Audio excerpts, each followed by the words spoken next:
you can imagine, there were a lot of cheers, but this is a very muted celebration here. Elizabeth May just made history. She is the first Green Party member to become a member of the House of Commons. She's the leader of the party. They put in so many resources into this particular campaign, in this particular riding. They devoted all the financial resources as well as the labor, the volunteers that they had in this riding. And she only left this riding for 9 days to campaign across the country. It was really locally focused. And obviously it paid off because she is now going to Ottawa and has unseated a Conservative member, a cabinet minister, no less. And think about it, in the last election she tried to unseat Conservative Peter MacKay, didn't win, but did have a significant impact and was able to get some federal funding for her campaign here. But she has been very successful tonight. She's unseated Gary Lunn, and right now there is a party, but like I told you, it is very muted. I think that they're more dismayed about the Conservative majority that is going to Ottawa. And so it's not quite the celebration that everybody thought it would be here. All right, Robert Gill. Still a historic night for the Green Party. Elizabeth May winning her seat in Saanich Gulf Islands. We're going to check in with some other notables across the country and their ridings and how they've done. Eric Sorensen has some results for us. Eric. All right, Donna, there are many. We're just going to first, let's have a little quick look at the map of Canada if we still have it. How is that changing tonight, just at a glance? It's a lot more NDP orange than we've seen in the past. Looks like the Conservatives have won up in the Yukon. That's one worth watching. NDP has held in Western Arctic. Nunavut, the Health Minister, Aglukak, has held on to that one. But that's a look at the map as we pan across that. Let me look at that little red dot right in the middle of Saskatchewan. They did it.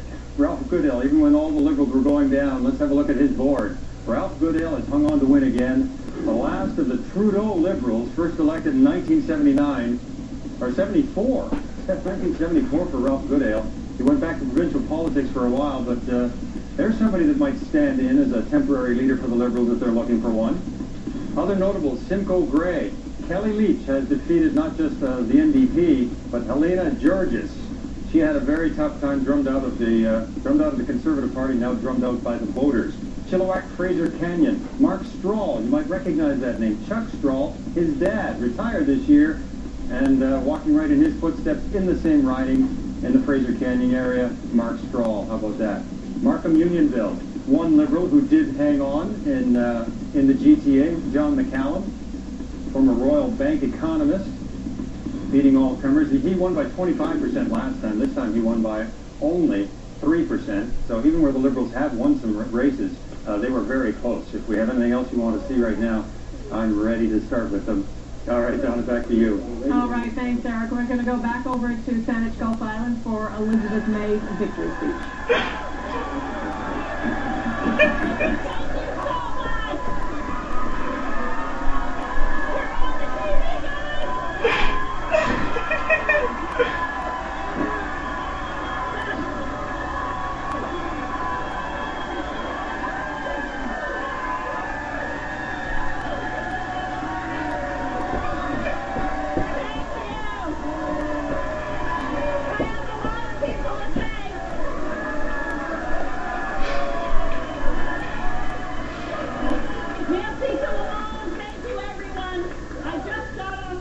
From a very boisterous bar on Salt Spring Island, where I called again there. And I want to thank all of you from the bottom of my heart. Marilyn Rediva was up here earlier, our volunteer coordinator, herself a volunteer, coordinating the work.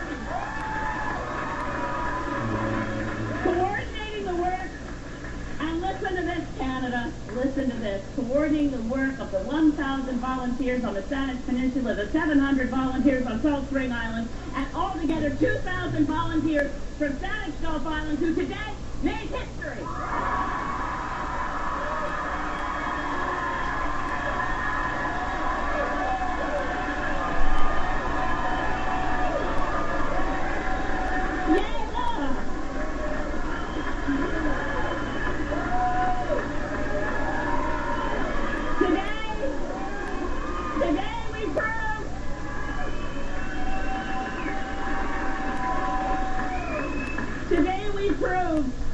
Today we proved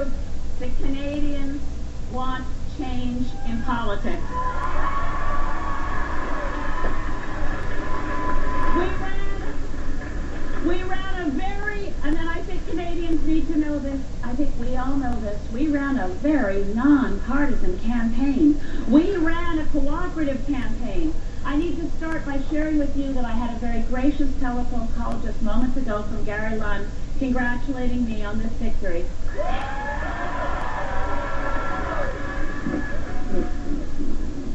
And history for the Green Party, electing their leader, Elizabeth May, the first Green Party member to be elected in Canada. We are now going to go over to Carolyn Jarvis and Daryl Bricker.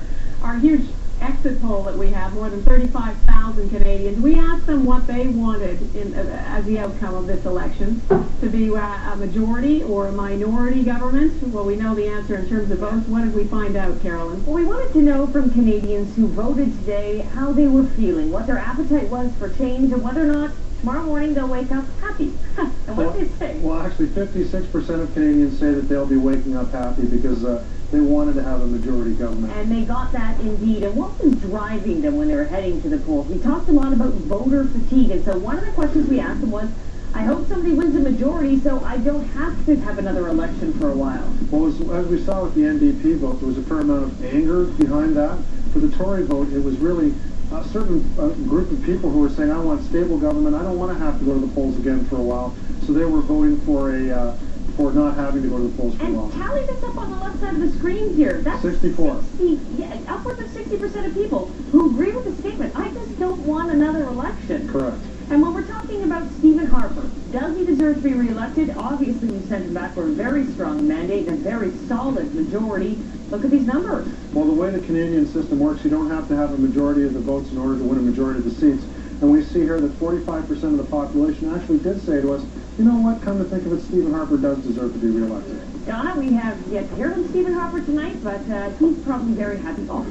Okay, we will be hearing from him in a little while. I'm sure we're also waiting to hear from the NDP leader, Jack Layton, any minute now about the kind of night that he had. It's going to be a huge celebration there. For now, though, we're going to go to another NDP MP in Edmonton. Strathcona. Linda Duncan, re-elected there. Francis Silvaggio is with her. Well, Donna, this is the celebration. Linda Duncan has just got off the stage accepting her victory tonight. And this is key. This is sort of that trophy that both the NDP and the Conservatives want. Linda Duncan took this surprisingly back in 2008 by a very slim margin. And tonight, she's increased that margin. So she takes it yet again. So the NDP retains that very small piece of orange NDP pie in this sea of Conservative blue, which at the end of the night, we were all watching to see if it was going to make a difference. It didn't, but it is big bragging rights, and it is in the center of Conservative country. So a big win again for the NDP. Donna? All right, Francis Silvaggio, thanks very much. We're going to head over to Toronto, where Mike Drolet is at Jack Layton's NDP headquarters. We're just waiting to hear from the NDP leader. Mike. Yes, we're hearing just trying to figure out exactly when Jack Layton's going to be just coming out to speak to his supporters. We're hearing now it's going to be a couple of minutes. Quite the day for the NDP. Certainly they didn't expect to win 105 seats, and they do have a lot of work left with them. I asked Farr Boulanger, who is the press secretary for Jack Layton, what he was going to do, and of course he's very confident that he can get his the rookie Quebec MPs in order to try to get them up to speed with how things work in Ottawa. But they do have a lot of work ahead of them because a lot of them, they don't speak French very well, so it'll be interesting to see how they handle Quebec politics.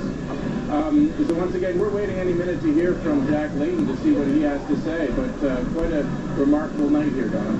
Thanks, Mike. I want to bring our panelists in. The NDP looking to have, what are the numbers now we've got for the NDP? 105 MPs.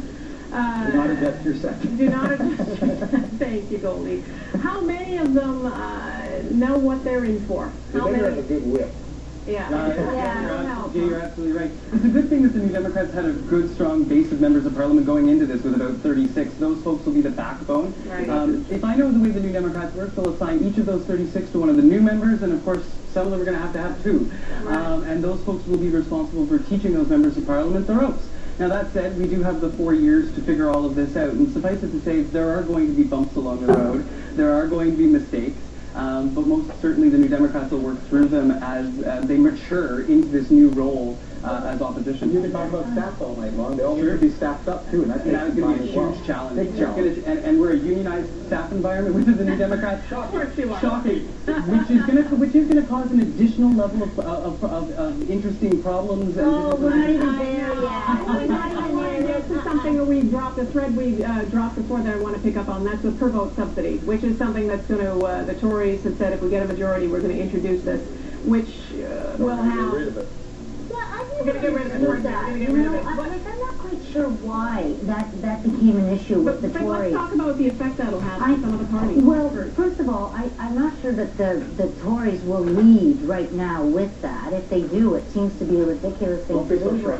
What, like, it's punitive? It's petty. It's absolutely petty. No, there's a principle. There's a principle about that. And what is that principle? Political parties should be able to go to the people and raise the money they need to run an election, not tax it away from people, because that's your tax dollars going to a party you don't support. You know, I'll tell you something. In the United States of America, candidates spend the majority of their time raising funds. We're not talking about the United States of America. We're talking about Canada. But that's the way system that worked long before it was introduced. We had the old system. We just want to go back to the old system. Well, I'll tell you the benefit. I'll tell you the benefit today of that per vote subsidy is the number of women that were elected in this Parliament directly. Nothing to do with Yes, it does. Absolutely, it does. Subsidy. What does it have to do with it? It has to do with, you have to look at what we got rid of. We got rid of big corporate and big union donations, and we said in return for that we were going to have a public base for parties to operate from so that they can build their policy, build their nation without